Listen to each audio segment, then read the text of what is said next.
everybody? Trent here with SoundlinkTV, hanging out with... Hello, I'm Paxson. I play drums for Knocked Loose. All right, we are here at Epicenter. This is... you weren't at Rockville, so we didn't see you last week. But right. You and Vane are on the same day, which is insane. Probably two of the heaviest bands on this. Right on, and so what is it like to say, I guess, you played a festival with like somebody like, I don't know, freaking Tool, you know, who's not like heavy, you know what I mean? Oh, it's sick. I mean, anytime we get to do a festival with bands that aren't exactly in our world, it's because we're all fans of, you know, not just what we do. But I mean, I'm a big fan of Tool. I love if I get to say I've played with Tool. Yeah. I guess a check in the block for me for sure. Yeah. So you guys aren't the first heavy bands to play here. Like Code Orange played with the Rebellion, you know, a couple year or two ago, and along with some Every Time I Die, Hatebreed. You know, I don't know about Hatebreed, but Every Time I Die, they play these. And so what's interesting is everybody who's here for like, I guess, the traditional rock bands walking by to see all the hardcore bands play, and they're just like either this is awesome or what the hell am I watching? So I guess what are you guys doing? I guess to maybe ring in the stragglers who might be walking by saying, what the hell is this? You know, I just hope that, you know, maybe they'd hear just a genuine heavy set and they would want to check it out. Yeah. You know, I don't think we're here to try and persuade anyone to be involved, other than if you like what you hear, and come on, join us. You know what I mean? Yeah, so something else too is like, you guys got the club tours and everything that just absolutely destroy venues, you know.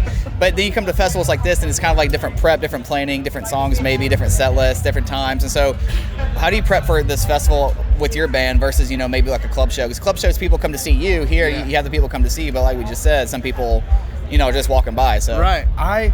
You know, we actually just wrapped up a club tour, not last night, the night before. And so like that's really the mood we've been in, I suppose, and this is just like a nice refreshing change of pace to be on this like super big mixed bill. And honestly, I saw the first band playing today and there seemed like there were a lot of people watching, and that's exciting to me to have that potential to play in front of all those new people. And you know, it's just, I don't know really if we prepare for it.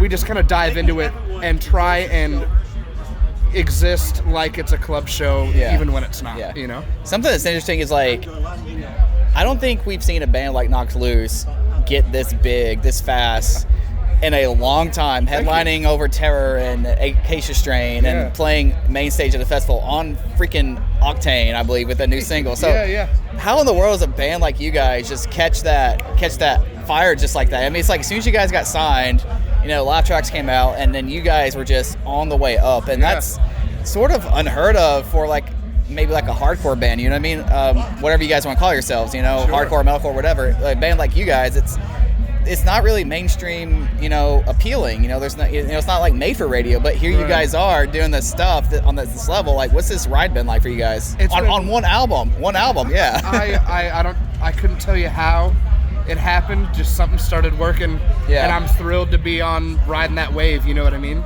It's all like we have wanted to do, and the fact that it's happening is very humbling and very very sick.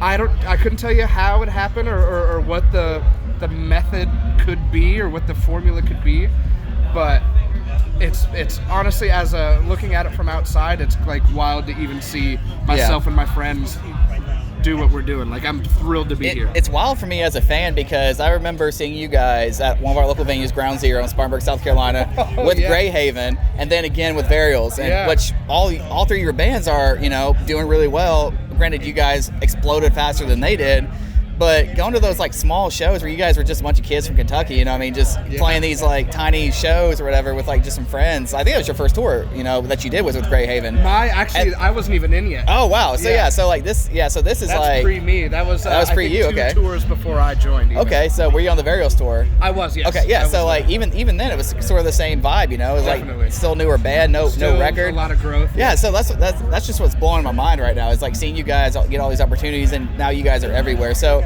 You dropped I guess you want to call it an EP. Technically, it's a single with a re-recording of an older song, and then, you know, a cover.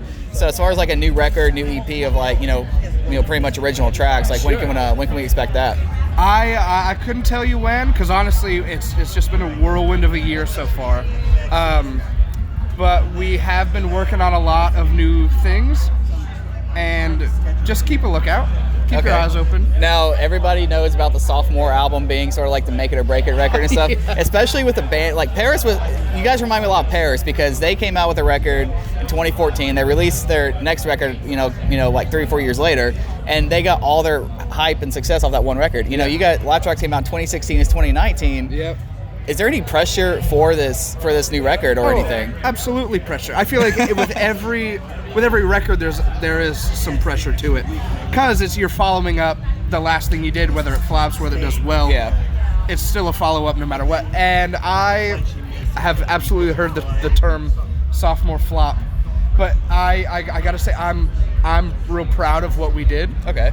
I think we all are. I think there's just more thought put into it. Okay. And with the success of the EP, if you want to call it, or the single coming out, I would like to think people are gonna enjoy what we have cooking. Nice. Okay. Yeah. But there's pressure, but I'm happy. I'm happy with it. I hope everyone else would be. All right, this may have attributed to you guys getting as big as you did as quick. So I got to ask, what do you guys honestly think about the whole Arf Arf memes that are like in every video or every breakdown video? People, doing it at shows and stuff. That's got to be a factor into like how people know about you guys. So like, what does the band honestly think about these memes being made of them? Just looking on the internet and seeing this stuff pop up almost daily. It's kind of like a bittersweet thing, because there is a lot of internet attention because of it. I bet there's a handful of people that would not know who the band is without seeing the meme. Yeah, exactly. And when the song was written and it came out, no one ever thought, hey, this is going to be a joke, because nothing is written to be a joke. Yeah. I get it. I can't tell people no. People are going to do what they're going to want to do. But we get tagged in a lot of memes that we have seen a lot already. Yeah. But it is what it is, man. I'm sure maybe the others would have a different opinion. Yeah. I think it is what it is. I will say a band I like, For All Eternity, they released a record in 2017. And before, I kid you not, before a breakdown in one of their songs, there's a horse neigh. Like it's just the most brutal. There's like a chug and there's like a pause with all these electronics, whatever. Then there's like a loud horse or whatever, and then like goes back into a breakdown. I was like, what? First Arf Arf, now this. Like Animals in Hardcore 2020. Yeah. There you go. Yeah. 2019 right here though. We gotta get through 2019 first. We gotta get through this year. Holy shit. To close it out, 2019. Who's your favorite scene band from like the MySpace days? Oh, dude. I have completely dove back into From First to Last. Yes. Yeah, absolutely. Any day, all day, I absolutely will. There you go. That's it. All right, train with Skrillex. Yeah. There you go. Tour with these guys. Let's tour go. with Knock Loose Skrillex. It's weird. Bring Me's going out with Scarlord. So I mean that's, we're in. Well, let's do it. Blink-182 is going out with Lil Wayne. So crazy. Yes. God. So I mean Skrillex, Knock Loose. Let's make it happen. All right, Trent here with SoundlinkTV with Knock Loose. Thanks for watching.